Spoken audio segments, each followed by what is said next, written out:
My favourite Christmas movie is The Grinch from the year 2000 starring Jim Carrey. Now, I have a lot of nostalgia linked to this movie.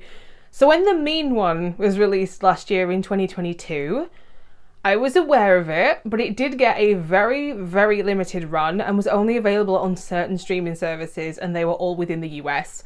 Now, this year, I've been able to get my hands on it, and I'm not gonna lie, I'm kind of nervous about this one because I think it could go one of two ways for me. It could either be the worst Christmas movie of all time, or it's going to be like Winnie the Pooh Blood and Honey, which was so bad it was accidentally hilarious and possibly one of the funniest things that I have seen all year. There is a reaction video here on my channel of me watching Winnie the Pooh Blood and Honey, so if you want to know how hilarious I found that movie, I will link it somewhere around the screen right now. But I'm quite nervous about this one. I'm not gonna lie. In a sleepy mountain town, Cindy witnesses the murder of her parents by a green figure in a red Santa suit. 20 years later, the Christmas-hating monster is back to terrorize the town, and it is up to Cindy to stop the creature and save the holidays.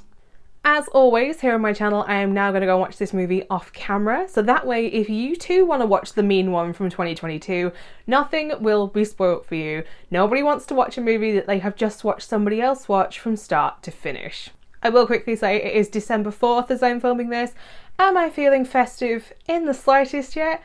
No, so maybe a good old Christmas horror comedy might change that for me. Who knows? There's no Grinch problem here! It took 2 coffees and a snack break to get through this movie, and am I feeling any more festive? No. I'll start with the positives. I like the very subtle references to the source material in this, and the not so subtle references as well. The movie starts off being told in rhyme, which is something that then continues throughout the movie. The Mean One has a plush version of Max the dog in his cave, and that the mountain near the town is actually shaped like Mount Crumpet. It's got a curve at the top of it.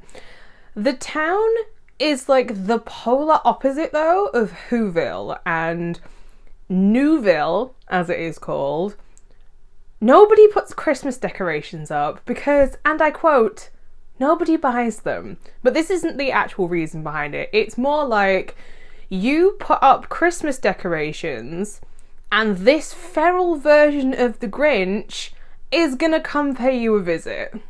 Think of Christmas decorations as like a negative version of the Batcall in Batman.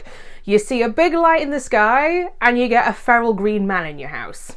I very quickly found myself wishing for the Mean One to tear half of the residents of this town to pieces, particular Mayor McBean, which is now what I think McDonald's should rename their coffee line to. She is awful and a bootleg / knockoff version of Lacey Evans when she was in WWE, all of her heel characters rolled into one.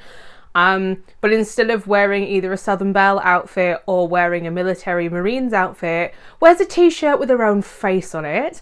And also her minion, Sheriff Hooper, he can also get in the bin because he is also a fellow trash human being.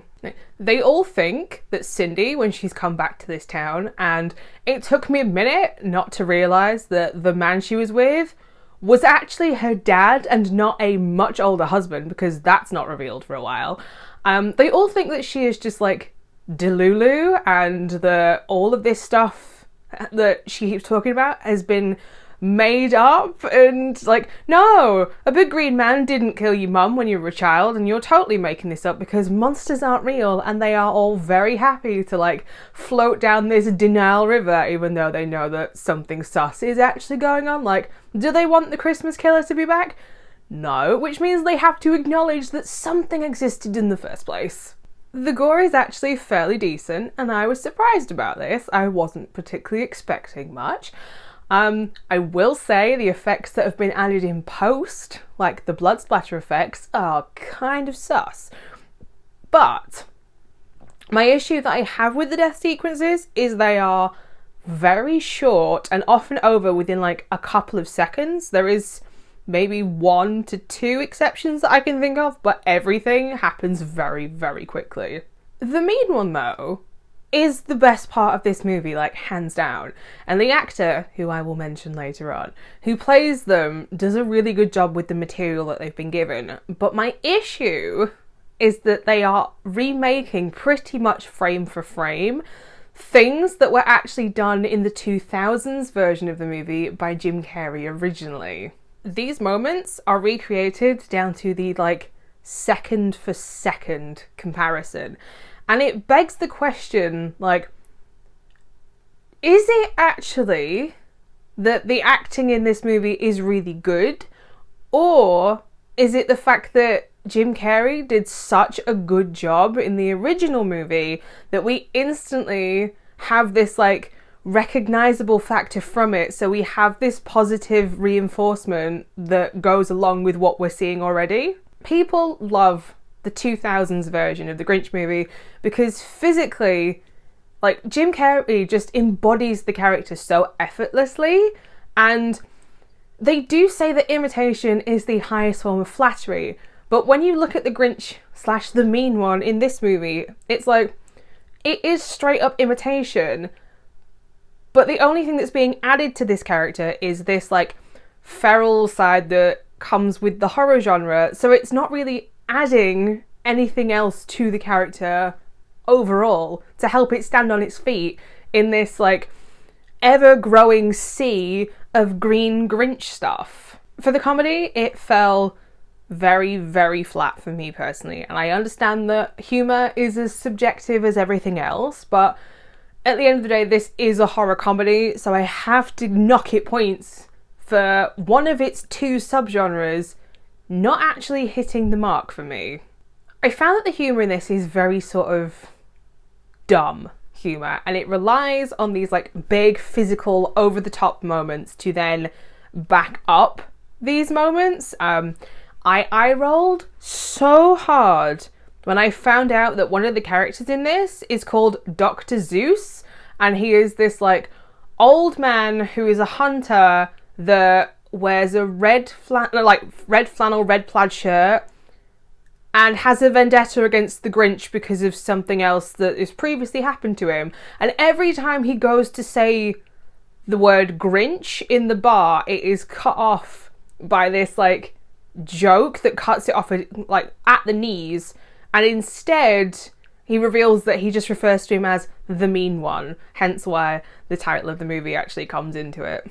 There is even a Rocky-style training montage in this to a rock version of the Carol of the Bells, and that didn't even get me to crack a smile. Like, I understand that there are people who will find this movie hilarious, but it's just not for me.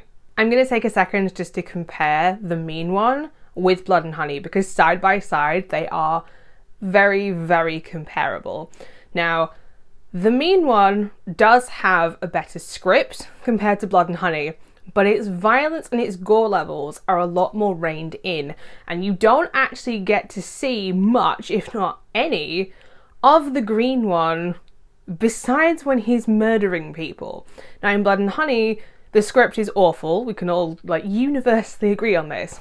But the gore is actually better, and you do actually get to spend some moments with Winnie the Pooh and with Piglet when they aren't murdering people. So it adds this kind of, like, oh, this is what they do on an everyday, and they do have a routine besides doing this one thing on a loop, which is killing trespassers in the 100-Acre Wood.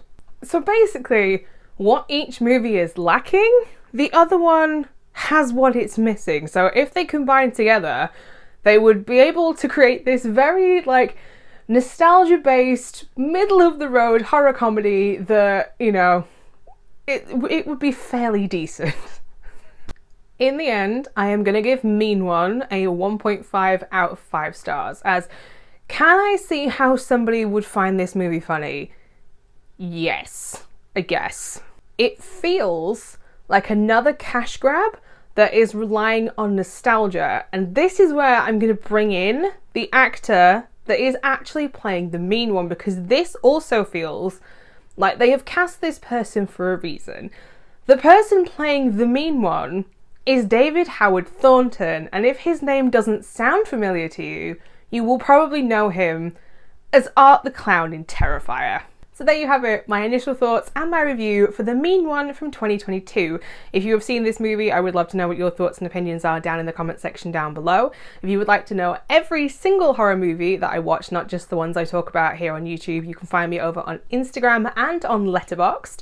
And I will be back on Monday with another solo review, and on Friday next week, I will be back with another festive horror movie review. So until next time, bye!